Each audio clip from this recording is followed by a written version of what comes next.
ang aking pong mensahe, kung papansinin po ninyo dun sa title, ay hindi po yan inspired ng Channel 2. Ano po? Actually, Channel 7 po ako ay medyo lumipat na ako sa Channel 2 ng konti.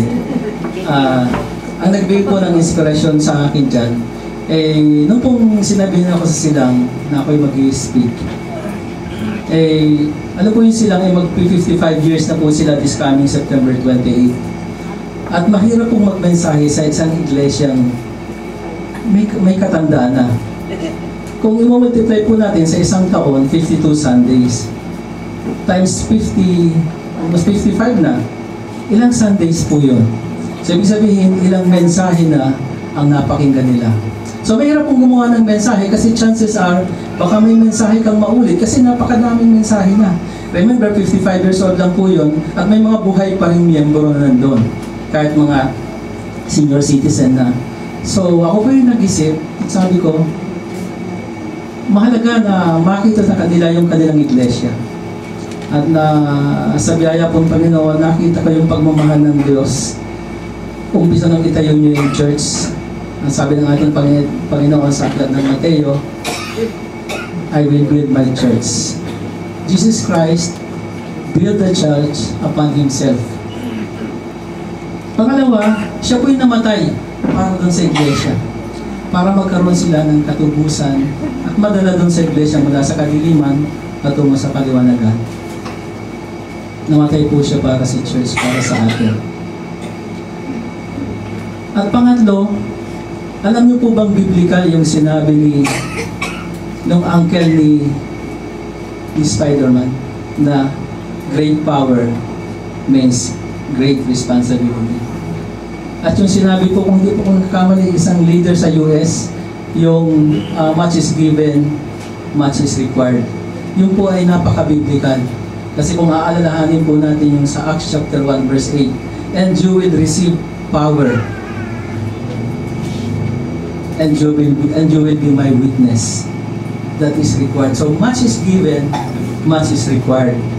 Sa mga mananampalataya at sa mga iglesyang itinayo ng Diyos, great power means great responsibility. Much is given, much is required. Kaya po ang aking title ay Please Be Careful with My Church. Kasi yun po ay pinuhunan ng Diyos ng kanyang buhay. At naisip ko po ay gumawa ng serye. At ang aking unang serye ay Let Our Walking Do the Talking. Tayo po ng sandali po ay lumukuha, tayo po ay mananalangin. Ama naming Diyos na dakila, purihin ka Panginoon sa umagang ito. Salamat Ama na muli kami po ay makakaniig mo. Kami po ay sama-sama upang muli ay katagpuin ka sa iyong mga salita at kami mapagpala sa mga mensahe na ito kong ibahagi sa amin sa umagang ito. Panginoon, bigyan mo nga po kami ng bukas na puso at isipan dahil alam po namin ang mga salita mo ay mayaman na pwede po namin kapulutan upang ka man mamuhay na may katagumpayan na siya pong nais mo sa bawat isa amin. Kayo nga po ang aming maging tagapagturo.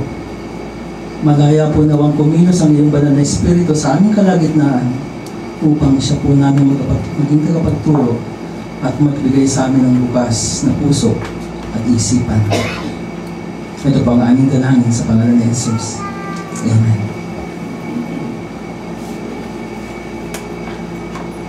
Okay. Hindi ko na po babasahin yung mga talataan dahil binasa kanina at ipapaliwanan ko po yan mamaya sa ating po mga insights na aking po babahagi. Pero ang background po ng talataan na ating binasa ay, kung hindi po ako nagkakamali, ito po ay pangatlong pagbalik ni Pablo sa Corinto dahil marami pong problema ang iglesia sa Corinto.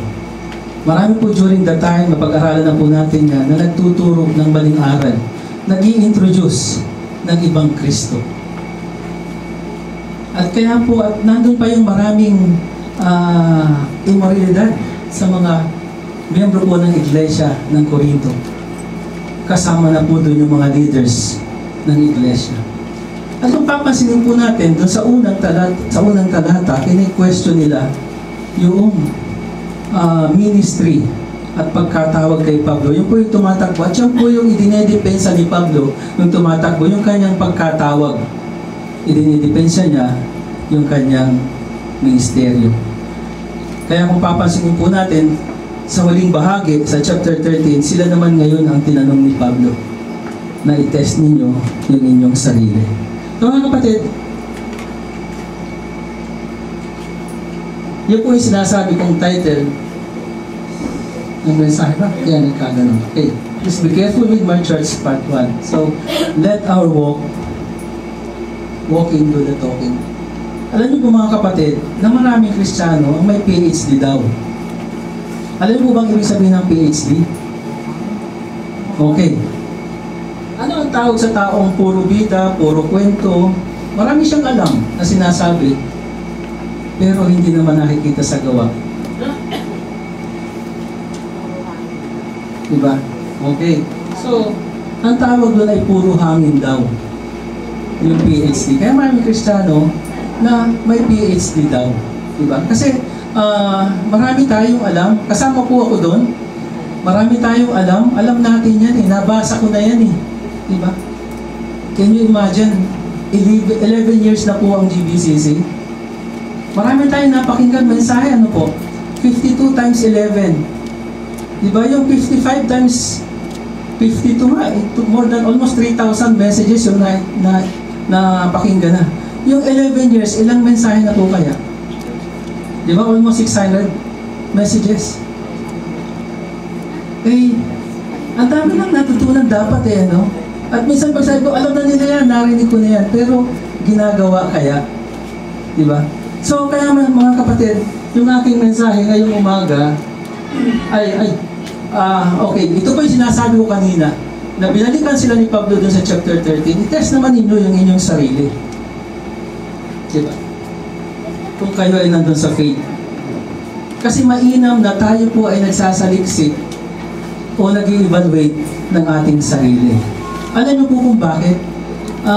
Naalala ko nung minsan, unang anong year ba lumabas yung Autobolt ng mga appliances?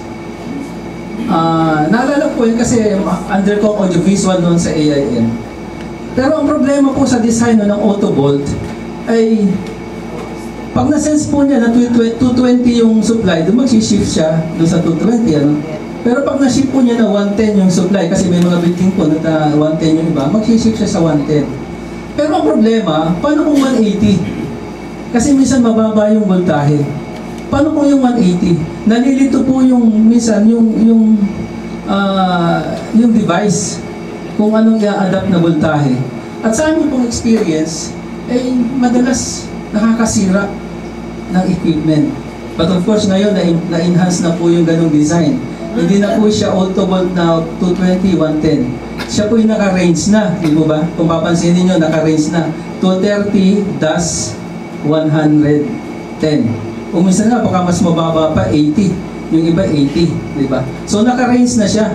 Kung basta't pasok doon yung voltahe sa loob, eh, okay, tatakbo na yun. Pero yung una, nalilito, nakakasira. Minsan din po mga Kristiyano ganon, di ba? Sinasabi ganito, naririnig, pero iba yung ginagawa, nakakalito. Di mo ba? At ang munang nalilito dyan, yung mga tao sa paligid natin. Lalo na po tayo bilang isang iglesia. Di ba? Sabi nga nung patalastas, yung ginagawa ng matanda, nakita ng bata, sabi mali yun eh. Pero ginagawa ng matanda, nalilito siya kung tama ba talaga yun o mali. So mga kapatid, minsan sa ating ganun din. Pag iba yung ating ginagawa, kasi nasabi, nalilito yung nasa paligid natin. At ang immediate pong nalilito dyan ay yung ating kasama sa bahay. Ano ba ito? Sabi Kristiyano. Katulad po ng nanay ko, yung po'y ang aga-agang nagsisimba. Eh pagka tinawa po ng bahay, eh talaga namang ratatat yung bibig pagkagaling sa simbahan. Eh kasi siyempre po kami, mga bata, magugulo, malilikot, ang daming kalat, ay talagang nagmumura na, tuloy-tuloy. Sabi ng tatay ko, kagagaling mo lang na simbahan, ganyan ka na. Diba? So, nakakalito. Kaya mga kapatid, let our walking do the talking. At kailangan po tayo po'y magsuri. Kaya po sabi dito ni Pablo, doon sa mga taga-Corinto, examine yourselves. Suriin ninyo ang inyong sarili kung kayo ay nasa pananampalataya. Subukin ninyo ang inyong sarili. Hindi ba ninyo kinikilala ang inyong sarili na si Kristo ay nasa inyo, maliban na lang kung kayo ay mga itinakwil? Diba? Maliban na lang kung ito yung mga hindi nakakilala sa Panginoon. Suriin natin yung ating sarili. Nasa akin ba talaga si Kristo? Kung nasa akin si Kristo, is my action congruent to what my belief is? Diba? Mainam po, nag-i-evaluate tayo talaga sa ating sarili. At ang nakakalungkot po minsan, maraming, di ba alam niyo yung Johari window? Maraming mananampalataya na dapat yung blind side, dapat po yung paliit ng paliit. Kasi dapat nag-i-evaluate tayo sa ating sarili. Pero nakakalungkot, kung blind side natin ay ganun pa rin. Hindi nagbabago. Di ba? Kaya sa mga kapatid, ngayong umaga, nais ko po ibahagi sa inyo ang 4 na puntos o na mga mahalagang bagay na kailangan natin i-examine sa ating sarili upang makagawa tayo ng mga necessary improvement to avoid being incongruent Christian. Ang incongruent Christian, ibig sabihin ng incongruent, iba yung sinasabi, iba yung ginagawa. Iba yung sinasabi niyang pananampalataya, iba din yung ginagawa. At mga kapatid, ito ang dalangin ko ngayong umaga. Ito po'y dalangin ko ng mga nakaraang araw na sana po lahat tayo ay tamaan. Ang mensaheng walang tinatamaan ay kapos. Di ba? Ako po'y naniniwala na ang mensahe ay dapat may tinatamaan. At kasama po ako doon sa panalangin kong tamaan. Dahil sa totoo lang, una po ako dapat tamaan. Kaya nga po mga kapatid, lahat po sana tayo tamaan at ang tamaan ay mag-change. Diba? So mga kapatid, lend me your ear, pakinggan po natin yung ating mensahe ngayong umaga. Please be careful with our church.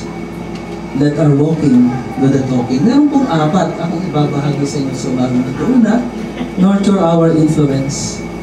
Pangalawa, exemplify our dependence to God. Pangatlo, establish our priorities. At pang-4, desire for transformation. Ito po yung nais kong ibahagi na 4 na area ng ating buhay na we should walk our talk. At madali po yung matandaan kasi nilagay ko po sa acronym na NEED. Mga kapatid, salamat.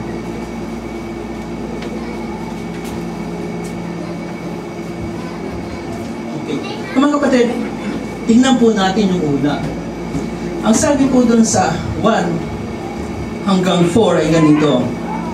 Are we beginning to commend ourselves again? Or do we need, like some people, letters of recommendation from you, to you or from you? You yourselves are our letter written in our hearts, known and read by everybody. You show that you are a letter from Christ, the result of our ministry, written not with ink, but with the Spirit of the living God, not on tablets of stone, but on tablets of human hearts. Mga kapatid, dito ay idinidepensa ni Pablo, inuumpisa ni Pablo idepensa yung kanyang sarili. Can you imagine? Ikaw yung iglesia, ikaw yung nagtayo, ikaw yung nag-church plant ng iglesia, pero kini-question ka ng mga leaders, ng mga members, ng mga Kristiyano. Kaya sabi niya, kailangan pa bang patunayan namin yung aming sarili? Do we need to commend ourselves again? Kailangan pa namin kumuha ng recommendation? Diba? Kaninong recommendation? Diba? Kaya sabi niya ito, kayo mismo, you yourselves are our letter written in our hearts, known and read by everybody. Kayo mismo makakapagpatunay. Diba? Na kami ay sadyang tinawag ng Diyos. Mga kapatid, we need to nurture our influence. Ang ibig sabihin po ng nurture ay grow or develop, advance further, o promote. So mga kapatid, napakahalaga natin bilang mga mananampalataya na meron o na lumalawak, inaalagaan natin at pinapalago natin yung ating influensya. Natatandaan niyo ba yung ating vision, mission? A Bible-believing church that influences the community. Alam niyo mga kapatid, ang isa pa pong ibig sabihin ng influence ay yung kakayanan nating mag-sway ng desisyon ng tao. Makakayanan nating mag-sway ng faith ng ibang tao. Di ba? So, sa ating buhay, mahalaga yung ating influensya. Kasi yun ay natatanim, yun ang natatandaan. Alam niyo, mas matagal na dapat, kaya po mahirap kaya ito po yung aking naisip, ito po yung binanggit ko, ito po yung aking mensahe, binago ko lang ng konti sa SCEC sa sila. Kasi they are 55 years old na church, dapat malaki na ang kanilang influensya. Di ba? Mga kapatid, ang influensya, ilang daan tayo sinakop ng Kastila? 400 years? 300 years. Ang Hapon? 300? Basta 100 years. 3 years. So, yung mga, kaya kita niyo, makikita natin yung influensya nila sa atin.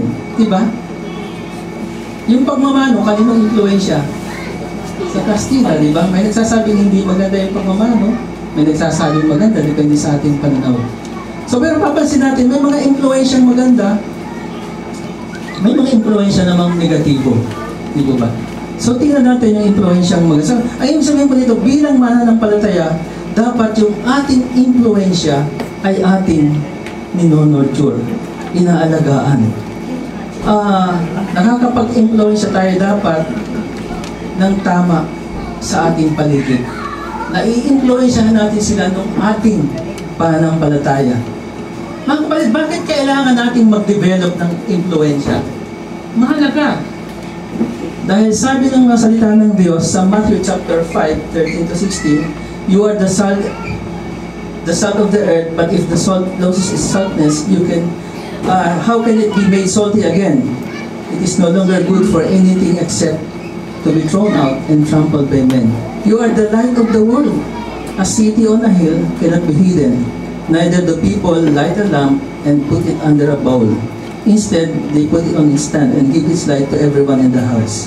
In the same way, let your light shine upon men, that they may see your good deeds and praise your Father in heaven. Mga kapatid, tayo'y tinawag ng Diyos bilang mga asin at ilaw ng sanlibutan. At kung papansinin natin, contrasting o magkaibang papel yung ilaw at yung asin. Yung ilaw ay nagpapakita ng katotohanan. Diba? Tinuturo yung katotohanan kasi nagiging maliwanag. Pero yung asin ay nag-i-impluensya. Diba? Pumapasok sa loob, diba? Nung una walang refrigerator para di masira yung karne, nilalagyan natin ng asin. Diba? Yung pagkain, pag niluto mo ng walang asin, hindi siya masarap. Diba? So, nararamdaman. At yung isa naman ay nakikita. Kaya complementing sila sa pagbabahagi ng salita ng Diyos. Kailangan nakakapag-impluensya tayo katulad ng asin, nakakapagpasarap. At ang ilaw naman dapat nakikita sa ating buhay yung salita ng Diyos. So mga kapatid, paano tayo makakapag-influence? Ano ang magandang basehan na tayo ay maayos na influence? Ang una, madali lang kong tandaan. Una, dapat yung ating influensya ay merong clear recall. Merong malinaw na pagkakilala, malinaw na pagkaunawa, malinaw na pagkaalala.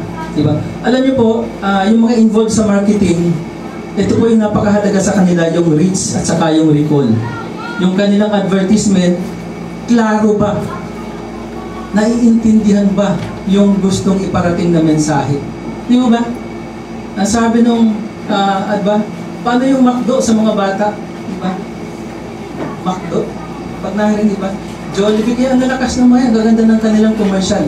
Ang tindi ng recall sa mga bata. Ang sabi po dyan, Are we beginning to commend ourselves again, or do we need, like some people, letters of recommendation to you or from you?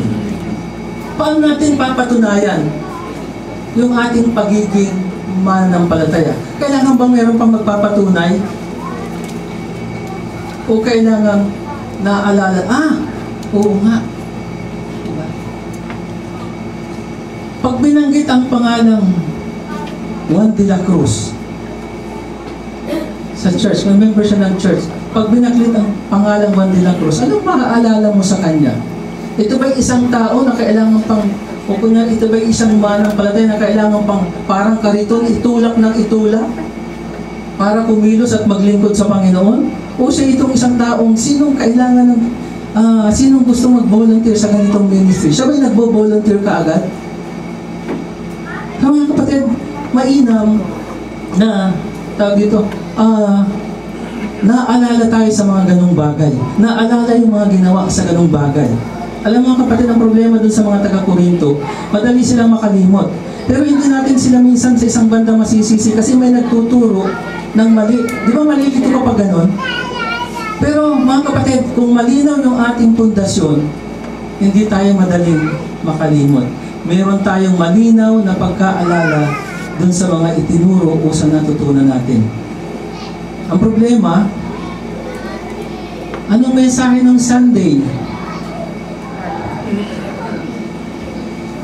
Baka wala nang makaalala eh. Alam niyo, nakakalungkot kasi meron tayong pinapaserox na merong outline. Ewan ko po kung ilan ang gumagamit niyan, nag-fill up at nagpa-file. Alam niyo po, magagamit niyo po yan pag kayo ay naatasang mag-share. Di po ba? Kasi wala naman pong copyright yan eh. Kung papasinin po natin ang prinsipyo ng Biblia, ay dapat lang yan ay dinoduplicate, sineshare. So kopyahin natin ang kopyahin ng mga mensahe, at pag tayo ay may pagkakataon din mag-share, gamitin natin yan. Dahil para po yan sa lahat, wala po yung copyright. So mga kapatid, ito po yung mahalaga. Natatanim sa isip ng tao yung ating mga ginagawa, good or bad. Mahalaga pong matanim sa isip ng mga tao yung ating mabuting ginagawa. Merong malinaw na pagkaalala, hindi nakakalimutan. Pangalawa, yung pong considerable hits. Pag sinabing considerable, ito po ay may impact, significant. At sabi niya, you yourselves are our letter within our hearts, known and read by everybody. Diba? Hanggang saan ba nakikilala yung ating pagiging mananampalataya o pagiging iglesia? A Bible-believing church that influences the community. A Bible-believing Christian member of GBCC that influences his workplace.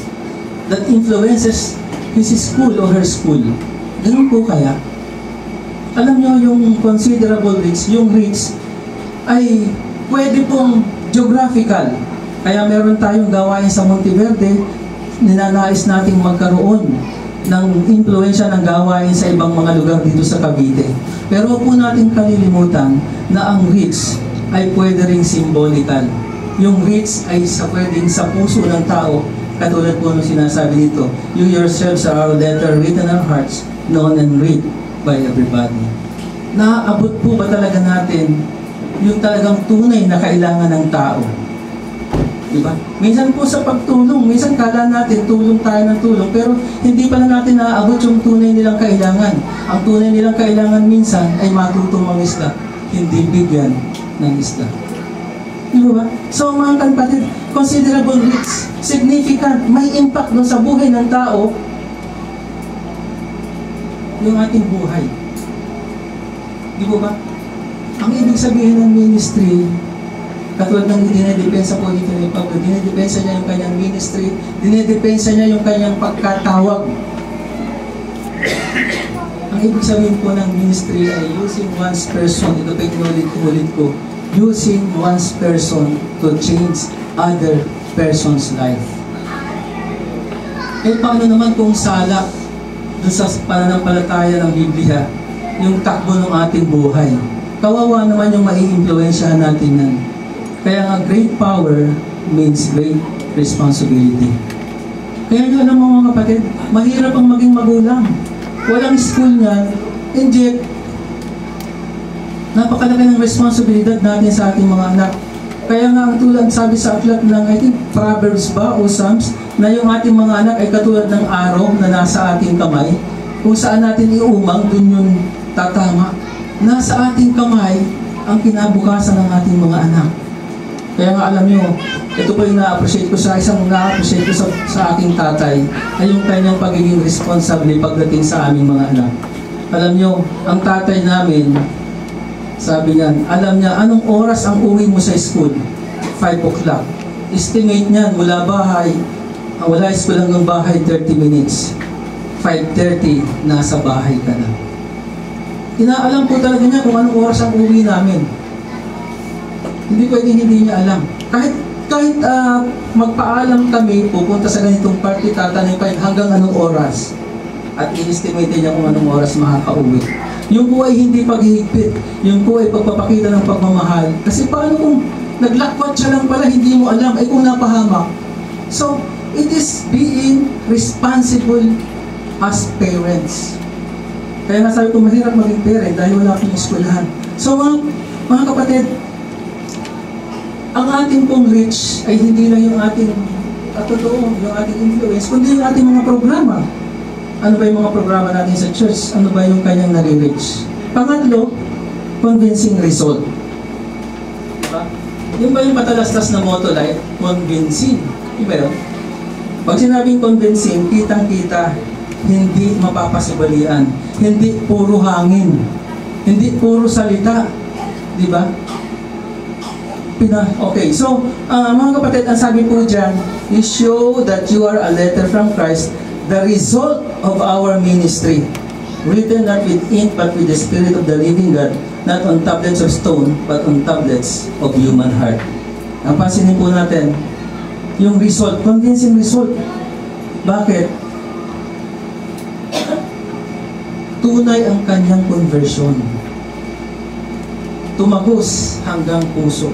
Written not on tablets of stone, but on tablets of human hearts. Ang isa pa pong binabanggit dito ni Pablo ay pinapag-compare yung pong talataan na nilagtawan. Yung pong pinapag-compare yung Old Covenant at saka yung New Covenant. The Old Covenant, ang sabi po dyan ay it does not save. The law of Moses does not save. It only points us to Christ. At kung wala si Kristo, pupunta rin tayo sa kapahamakan dahil walang pwedeng makatupad nun. At binabanggit po ito yung New Covenant, yung sinasabi, mamaya po ay mababanggit ko. So mga kapatid, napakahalaga ng convincing result. Mga nadala sa BS, mga na-encourage dahil sa ating buhay. Kaya minsan mga kapatid, napakahalaga yung tanong ano bang influensya ko sa aking mga anak? Ano bang influensya ko? Di ba madalas natin itong narinig? Magtatagumpay lang ako bilang tatay. Ang isang indicator ay pag sinabi ng anak ko na pag ako'y nag-asawa, anak kong babae, kaya nga pumapalad yung aking asawa. Wala siyang pagpupumparahan. Magtatagumpay daw lang ako bilang tatay pag sinabi ng aking mga anak na pag sila'y nag-asawa, ang pipiliin nila'y katulad ko. Pero pag sinabi niya, pag ako'y nag-asawa, ayaw ko ng katulad ni Daddy. Hindi convincing result as being a father. Yung aking may bahay, walang kami anak na lalaki. Walang magsasabi na pag ako'y nag-asawa, ang pipiliin ko'y katulad ni Mami. Amen? Mga kapatid, ang tamaan po ay mag-change. Kasama po ako. So mga kapatid, ano ba yung indicator? Ano ba yung ating mga convincing result? Yung mga nadala natin sa BS, yung mga kaluluwang nadala natin sa Panginoon. Meron na ba tayong kaluluwang nadala sa Panginoon? Mga na-encourage dahil sa ating buhay. Ako po hindi ko alam kung may na-encourage ako sa aking buhay. But I'm praying and doing my best na sana may na-encourage dahil sa aming buhay. At sa ating iglesia at sa mga programa, sana po yung mga iglesia yung natayo dahil sa ating mga programa sa iglesia.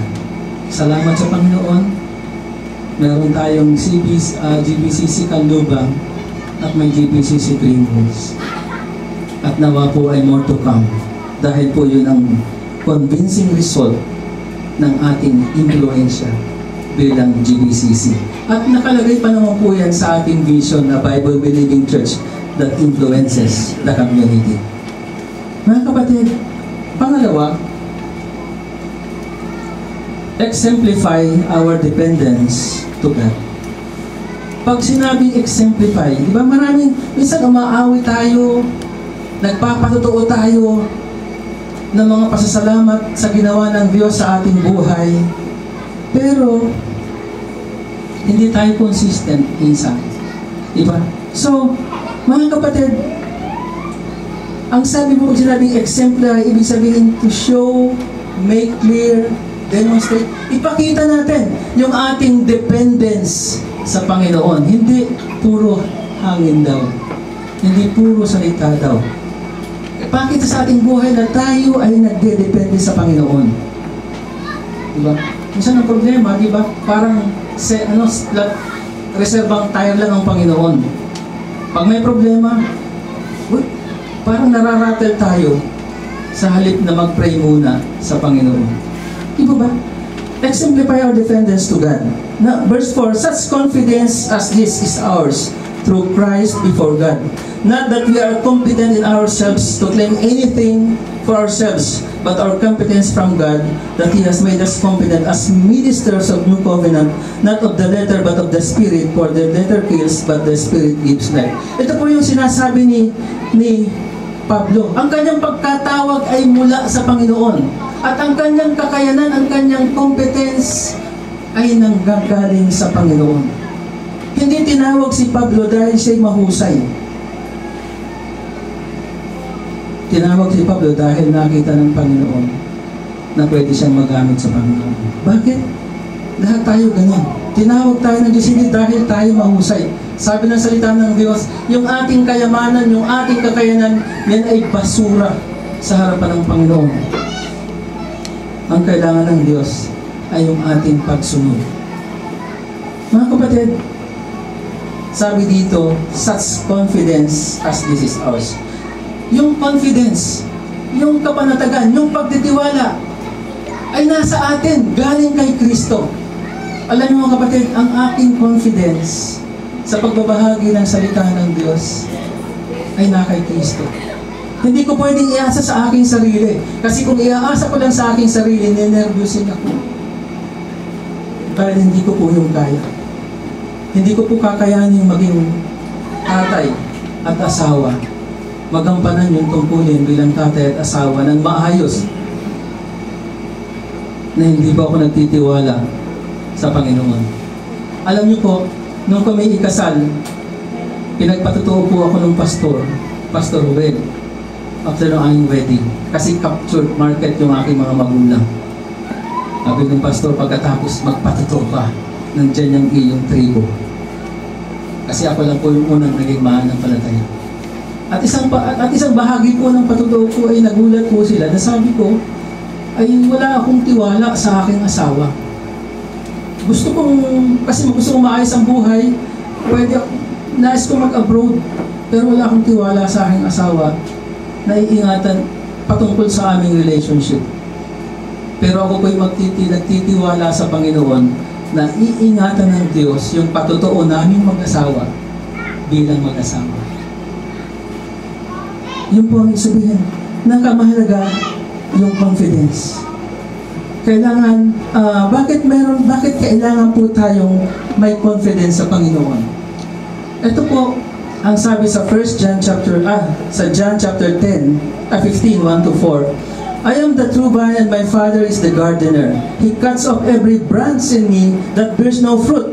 Every branch that does bear fruit, He prunes so that it will be even more fruitful. You are already clean because of the word I have spoken to you. Remain in me and I will remain in you. No branch can bear fruit by itself. It must remain in the vine. Neither you can bear fruit unless you remain in me. Ang pinag-uusapan po dito ay fruit. Hindi po ito salvation. Na ito po ginagamit minsan na nawawala ang salvation. Pansinin po natin dun sa verse 3, you are already clean because of the word I have spoken you. Ito po'y para sa mga mananampalataya na, para sa atin. Alam mo mga kapatid, ang paglilingkod sa Diyos ay hindi lang sa husay, kundi sa pagkatao, sa character. Mga kapatid, yung skills o yung competency, yung po ay gift. Walang kwento po yung ating gift kung wala tayong fruit of the Spirit. Ang fruit of the Spirit po ay yung character. Mga kapatid, our dependence to God produces fruit. The fruit is not skill or material things. It is character as mentioned in Galatians chapter 5, 22 to 23. Serving God is not about technique. It is about heart. Kaya ho tayo walang pwedeng ikatuwiran na hindi ako pwedeng mag-serve, hindi ako pwedeng mag-Bible study. Kasi hindi naman ako mahusay eh. Mga kapatid, serving God is not about technique but about heart. Alam niyo mga kapatid, yung sinasabing fruit of the Spirit sa Galatians chapter 5 ay hindi yan yung tangible fruit na nadala mo sa Panginoon. Ang sinasabi ko diyang fruit ay character. Love, joy, patience, so forth and so on. At ito ang tandaan po natin mga kapatid. At tatandaan ko rin. Useless yung ating skills. Useless yung ating husay. Useless yung ating talino kung wala tayong character na nagpapailalim at sumusunod sa Panginoon. Mahusay ka ng magsalita. Kabisado, marami kang alam na text. Kung may problema yung ating pagkatao, useless tayo sa ministeryo ng Panginoon. Ang dami nga nating inatidang seminar. Dami. T40, spiritual laws, lahat na ng method sa evangelism inatid na natin. Marami tayong alam. Pero kung wala kang commitment, wala rin. Wala rin tayo sa Panginoon. Mga kapatid, mahalaga yung character sa paglilingkod sa Panginoon. Kaya po, napakahalaga na para makuha natin yung character na yan, maging dependent tayo sa Panginoon. Dahil sa Kanya yan, nagmumula. So mga kapatid, bakit kailangan natin maging dependent ulit sa Diyos?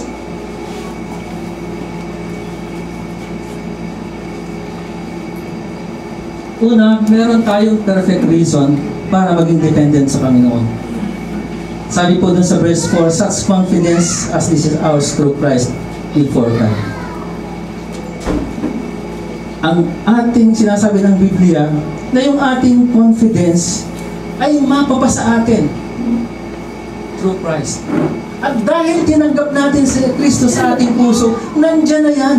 Kailangan lang nating humakbang ng pagsunod. Diba? Alam nyo, sa una lang po yan parang nakakahirap. Pero pag nag-umpisa na tayong sumunod sa Panginoon, masarap pala. Diba? Iba naman po yung sinasabi namin ni Brother Joseph pagbiruan. Sa una lang yan mahirap, sa susunod pahirap ng pahirap. Diba? Pero sa paglilingkod sa Panginoon, sa una lang po yung parang, pero pag nag-umpisa na tayong sumunod, makakasanayan po natin yan. Di ba? So mga kapatid, meron tayong perfect reason. Kaya nga po si Pablo, nandyan yung kanyang confidence. Kahit siya inaatake, dinidepensa niya yung kanyang ministeryo, dinidepensa niya yung kanyang pagkatawag sa harapan ng mga taga-Korinto. Because he has the confidence. He has the perfect reason to be confident because Jesus is in his heart. Mga kapatid, we have the perfect reason to be confident sa pagkatawag natin sa ating ministeryo. We have the perfect reason to be confident kung tayo mag-share ng gospel. Because that confidence is ours through Jesus Christ before God. Jesus Christ before God. Siya yung nagpiplead, Lord, bigyan mo ako ng talino. Panginoon Diyos, bigyan mo ako ng talino. In Jesus' name I pray. Di mo ba? Meron tayong confidence na galing sa Panginoon o sa Diyos sa pamamagitan ni Jesucristo. Pangalawa, meron po tayong perpetual resources. Pag sinabing perpetual, wala po yung katapusan. Hindi yan nauubos. Ang sabi po dun sa verse 5, not that we are competent in ourselves. Sinasabi po ito ni Pablo, not that we are competent in ourselves to claim anything for ourselves, but our competence comes from God. He has made us competent as ministers of a new covenant, not of the letter but of the Spirit. For the letter kills, but the Spirit gives life. Ang sabi niya dito, but our competence comes from God. Ang ating kakayanan, ang ating skills, ay nanggagaling sa Diyos. At kung yan ay nanggagaling sa Diyos, meron bang katapusan? Wala. Dahil ang ating Diyos ay walang katapusan. Mga kapatid, amen po ba? Naliliwanagan po ba tayo? May mga bagay tayo na hindi natin kayang gawin. Pero, sa biyaya ng Diyos, kaya po natin gawin yan. Dahil ang ating kakayanan, katulad po ni Pablo, ay nanggagaling sa Diyos. At hindi po ito nauubos. Alam niyo po, galing po ako kami sa Pantabangan. At ako po kung nakita niyo sa Facebook, yung aking ka-friend, nakita niyo yung picture, nagpa-picture po ako dun sa malapit sa dam. Ngayon po ang Pantabangan ay hindi nakakapag-generate ng electricity. Hindi napapatakbo yung hydroelectric plant. Bakit? Walang tubig. Kulang sa level yung tubig. Ang laki po na dapat punuan ng dam para mapakapatakbo ulit siya at magkaroon o gumana yung electric plant. Mga kapatid, nauubusan ng tubig. Pero tayo, yung ating competency. At sinabi din po ng Biblia, I think, sa aklat ng James, di ba? Na ang katalinuhan po, nangailan tayo ng katalinuhan, humingi tayo sa Diyos. Dahil siya nagbibigay ng sagana at hindi nanunumbat. Di ba? So, wala po tayong dapat ikatakot. Kailangan natin lang maging depende sa Panginoon. Mga kapatid, maraming pupunta sa impyerno kung hindi nila maintindihan yung katotohanan. Pero sino magbabahagi ng katotohanan? Yung mga nakakaalam ng katotohanan. Pero kung tayo ay hindi magbabahagi ng katotohanan, kawawa naman sila. So mga kapatid, pangatlo, establish our priorities. Ang sabi po sa verses 14 to 15, 16, but their minds were made dull to this day. The same veil remains when the Old Testament is read. It has not been removed because only in Christ is taken away. Even to this day, when Moses is read, a veil covers their hearts, but whenever anyone turns to the Lord, the veil is taken away. Mga kapatid, ito ba yung sabi ko, pinapaliwanag ni Pablo? Yun lang sa Old Testament. Ito ba yung isang kwento? Ano dun sa, I think, makikita sa Deuteronomy? Na si Moses aakit sa bundok, magliliyod yung kanyang mukha, magniningning, tapos siya ay magsasalita, bababa, magsasalita sa harapan ng mga Israelita, habang nagniningning yung kanyang mukha. At habang paka-fade na yung kanyang mukha, tinatakpan na niya ng veil para hindi makita yung pagwala ng ningning. Mga kapatid, yung Old Covenant ay hindi po makakapagligtas. Kaya nga po dumating si Kristo. Yung mga naniniwala sa maunang paniwala na mali, hindi po nila matututunan ang daan ng kaligtasan unless makilala nila si Kristo. At sino po ang magpapakilala kay Kristo? Mga kapatid, ito po'y alam na alam natin. Then the 11 disciples went to Galilee, to the mountain where Jesus had told them to go. When they saw him, they worshipped him, but some doubted. Then Jesus came to them and said, all authority in heaven and earth has been given to me. Therefore go and make disciples of all nations, baptizing them in the name of the Father and of the Son and the Holy Spirit, and teaching them to obey I have commanded you. And surely I will go with you always to the very end of the world. Age. Mga kapatid, ang ating priority should be to fulfill the Great Commission. Yun po ang ating priority. Alam po itong eksenang ito, bago po dumating dun sa Matthew 19,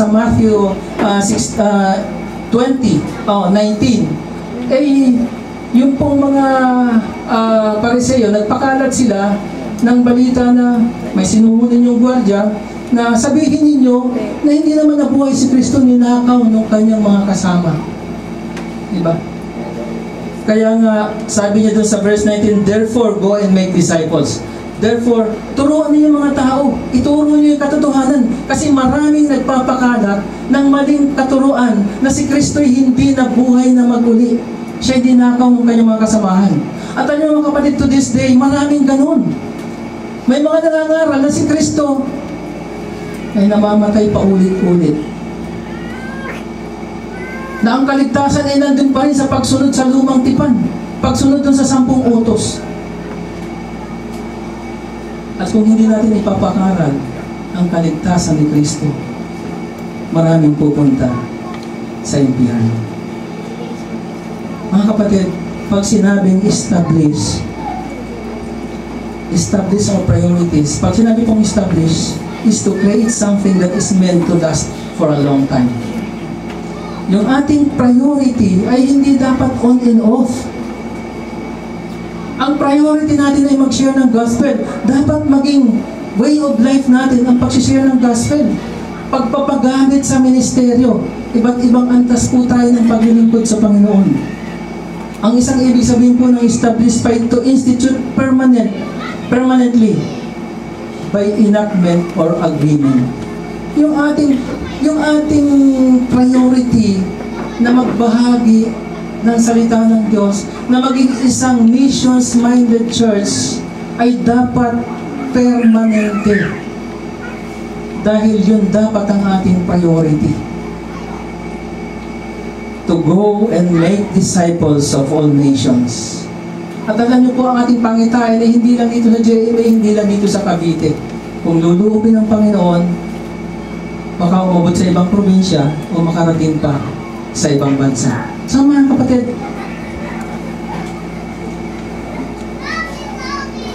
ano ang way ng ating sharing? Paano tayo magiging effective sa ating pagtupad sa ating priority? Diba? Naalala niyo yung Acts, yung 8:40, pray, care, share? Parang ganito rin po yun. Una, embody the word. Make our good works known. Alam mo mga kapatid, kailangan ipakita natin yung ating good works. Hindi po yan nakakapagligtas, pero yan ay bunga ng ating kaligtasan. Ang sabi po rito sa verse 14, but their minds were made full, for to this day the same veil remains when the old covenant is read. It has not been removed, because only in Christ it is taken away. Pansinin po natin, sabi dito, for this day, the same veil remains. Ang sabi doon, but their minds were made dull. Marami pong mga tao ang pinapaglabo pa rin ang isip ng diablo. Tinatakpan pa rin na sila ng veil para hindi makita yung katotohanan. At ang malungkot dito minsan, kasama doon na nabibiktima yung mga mananampalataya. Nabibiktima sila na tinatakpan yung isip nila na yan lang ang kaya mo, magsimba. Umupo, minsan wala pa nga eh. Pag tinalo ng isip paglalaba, hindi na magsisimba. Diba? Tinalo ng isip paggawa ng assignment, hindi na rin magsisimba. Samantalang given na yung pag-church at saka yung Wednesday. Maraming oras para planuhin. Assignment, gawin mo ng maaga. Paglalaba, gawin mo ng maaga. Assignment mo, gawin mo ng maaga. Pero, ang problema, ang unang tinatamaan pag mag-a-adjust ng schedule, yung para sa Panginoon. Di ba ba? So mga kapatid, make our good works known. Para makita ng mga nadidimla ng isip, na makita yung example na pinapamuhay natin, yung salita ng Diyos. Embody the words. It is our living. Yung ating pamumuhay, yung ating testimony. Sa ating iglesia, kung ang ating purpose, ang ating priority mag-share ng gospel, Kumusta yung ating budget? Diba? How much is our budget for missions? Kumusta yung ating structure? Organization structure. Ito ba yung para sa tao? Masyadong position, ano ba yun? Conscious. Diba? Ang tawag namin dyan sa AIM, status conscious. Kasi ang gusto yung pati yung sa telepono, yung mga model ng telepono, yung unit, pag ganitong level, iba. Sa mga rank and file, iba. Ay masyadong status conscious. Dito ba sa ating church, masyadong status conscious? Diba ba? Ano yung ating structure? Ano yung ating sistema? Diba? Mga kapatid, ito po yung sinasabi namin sa corporate lingo. We put our money or we invest our money where our mouth is. Sabihin, kung saan yung mahalaga sa atin, doon natin nilalagay yung ating priority. So, we have to embody the Word sa ating buhay, sa ating iglesia, sa ating mga programa. Pangalawa po, enlighten the Word. So, yung una, yung ating living. Pangalawa, yung ating going. Yung ating paghayo, make Jesus known. Ang sabi po dun sa 16, even to this day when Moses is read, a veil covers their heart, but whenever anyone turns to the Lord, the veil is taken away. So mga kapatid, sabi rito, whenever anyone turns to the Lord, the veil is taken away. Mga kapatid, kung hindi po tayo mag-share ng gospel, kung hindi tayo hahayo,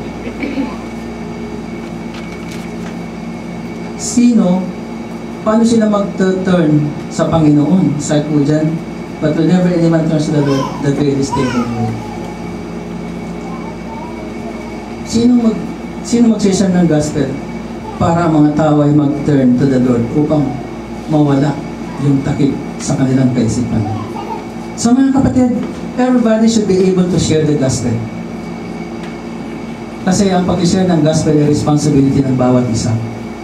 Kaya nga mga kapatid, ang encouragement natin dito sa GBCC, at least, bawat isang member ng GBCC, meron tayong Bible study. Di po ba nakasarap? Napakasarap.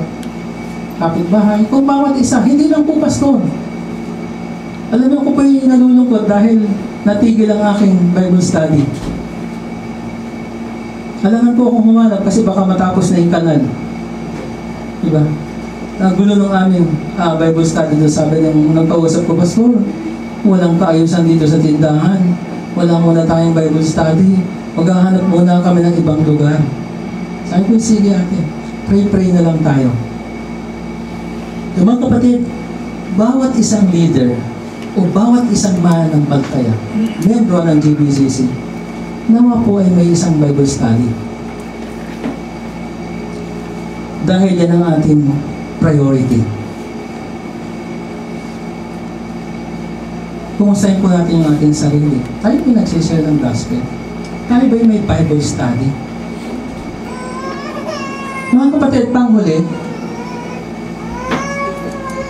desire for transformation.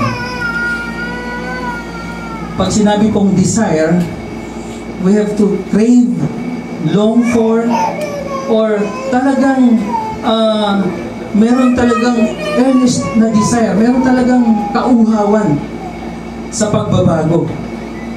Ang sabi po dun sa 17, now the Lord is the Spirit, and where the Spirit of the Lord, there is freedom. 18, and we who unveiled faces all reflects the Lord's glory, are being transformed, ito po yung ang ganda are being transformed into His likeness with ever-increasing glory, which comes from the Lord, who is the Spirit.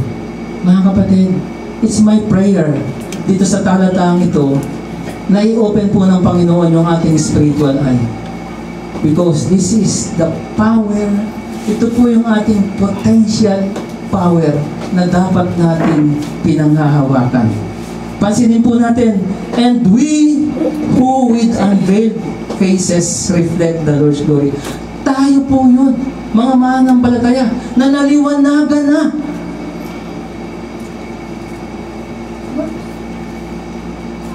At napakasarap, are being transformed into His likeness. Process. Nasa process of transformation. Parati tayong nasa process of transformation. At ang sabi po dyan, with ever-increasing glory. Ang sarap. Alam niyo po, pinag-aaralan ko ito, Lord. Kaya ko na pala siguro humawak ng mas mataas na posisyon. Yung mga bagay na natatakot akong hawakan, baka kaya ko na ngayon. Bakit? Sabi po dun sa 1 Peter chapter 2, 1-3, therefore, ito po yung kailangan nating gawin.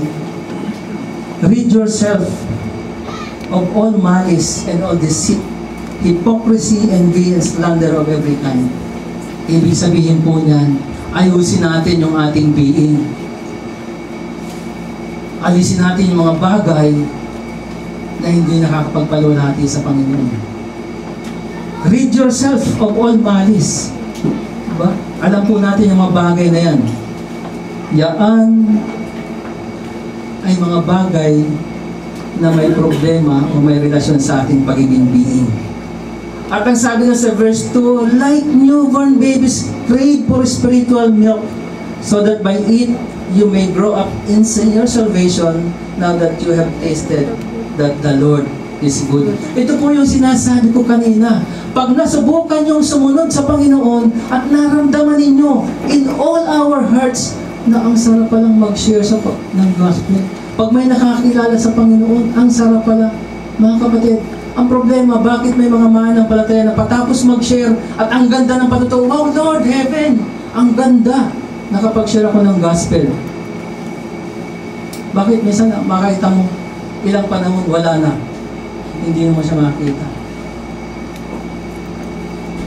Bakit?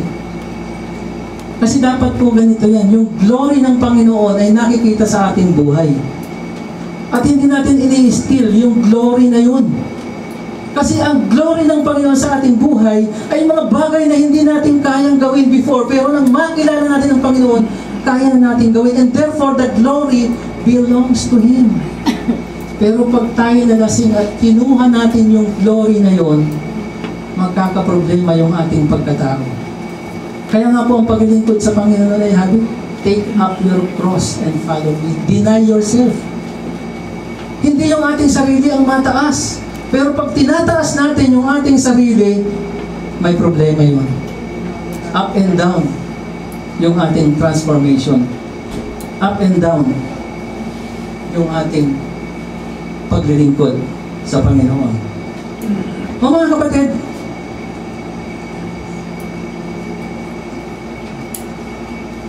ano po yung ating kailangan gawin para o matutunan upang tuloy-tuloy yung ating transformation? Una, dapat nating maunawaan na we are already free from sin. Tandaan po natin, free from sin, hindi free to sin. Minsan nagiging free to sin eh. Save naman na ako eh. Diba? At ang ibig sabihin po ng free from sin ay hindi ito yung ay hindi ka na nagkakasala, hindi po.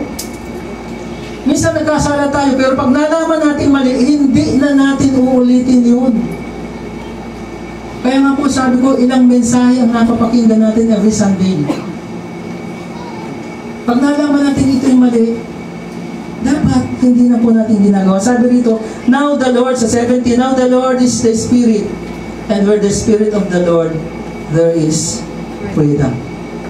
Mga kapatid, pwede po tayong makalaya. At tayong mga pinananahan ng banal na Espiritu ay merong freedom na sa kasalanan. Hindi na tayo pwedeng talian yan. Kaya wala na po tayo dapat kasalanan na inuulit-ulit natin gawin. Kasi dapat pag nalaman natin mali, hindi na po natin ginagawa yan. Free from sin. Pangalawa, focus to shape. Shape means shaping our character. Building our character. Dapat nakapokus tayo na binibuild natin yung ating character. Yung sabi ko po kanina na examine ourselves. Examine natin yung sarili. Di po ba? Saan ba ako nagkamali? Saan ba ako nagkulang? Di ba? And then, focus po natin yung shape. Alam nyo, meron pong acronym yung shape. Alam ko marami po sa atin alam ito, di ba? We have to focus in discovering our shape. Ano yung S? Ano yun? Hindi po ganun, eh. Ano? Spiritual gifts. Yung S. Di ba? Bawat mananampalataya, meron po tayong God's unique na gift. Imposible pong wala. Makagaan po. Kahit yung paglilinis, gift po yan eh. Pagre-repair. Di ba? Pag-awit. Pangalawa po yung H, ay heart's desire. Ano ba yung desire natin ng ating puso? Saan ba ko mabuot na husay? Alam mo, minsan, parang masyado tayong emotional na hindi natin minsan napag-iisipang mabuti. Diba? Pag tayo naging highly emotion, ang bilis nating mangako, Lord, magkukumit na talaga ako. Ako yung magpapaawit. Ako yung magtuturo sa ganitong ministry. Pero pag labas ng church, wala na eh. Di mo ba? Mga kapatid, tingnan natin, ano ba yung desire ng ating heart? Kasi kung tayo nandun tayo na free ng banal na espiritu, meron po siyang ibubulong sa atin. Meron siyang ituturo sa atin. Ano ba yung nakakapag-motivate sa atin? Ano ba yung nakakapag-excite sa atin? At yun ang ating linangin. Diba? Yung A, abilities. Ano ba yung talent, yung knowledge, skills, di ba? Tingnan natin. Kasi yung present talent mo, pwede na yung gamitin. Di ba? Mahusay kang magtanim, taniman mo yung gilid ng church. Mahusay kang magwalis, walisan natin yung harapan ng church. Mahusay tayo magpintura. Pag pinatayo natin yung building, mag-practice tayo magpintura. Di ba? Pangatlo, o pang-apat yung P. Siguro alam niyo na. Hindi pa rin, personality. Yung ating character. Yung qualities, yung strength natin. Di ba?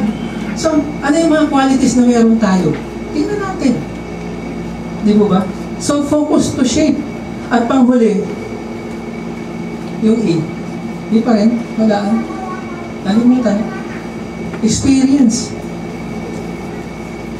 Di ba? What you have gained from your life experience. Mga kapatid, katulad po nung aking sinasabi, yung experience ko po sa management, tinisikap pong gamitin, magamit sa ministry. So, mga kapatid, focus to shape. Ang sabi niya, we who with unveiled faces all reflect the Lord's glory are being transformed into His likeness with ever-increasing glory. Wow! Mga kapatid, wala po dapat Christian na nagpa-plateau. Nakakalungkot, kung 15 years ka ng Kristiyano, 20 years ka ng Kristiyano, ganun ka pa rin. Wala ka pa rin commitment. Emotional pa rin. Paiyak-iyak pa rin. Pero pagdating sa commitment, nawawala. Mga kapatid, sabi po rito, we, who with unveiled faces all reflect the Lord's glory, are being transformed into His likeness. Ever-increasing glory. Pataas. Diba? Kung nung unang taon, 3 beses ka lang magsimba sa isang buwan. Sa sunod na taon, 3 beses na. Sa isang buwan ka magsimba. Sa pang-4 na taon, perfect na. Sa pang-5 taon, 2 ulit. Mga kapatid, hindi ganon. Sa pang-5 taon, 4 na beses pa rin. Pero, nagtuturo na ako ng Sunday school. Di ba? Alam mo, nung unang taon, ang hirap magbigay ng tithes. Pero habang nagmamature sa Panginoon, nakakilala ang Panginoon, magaan na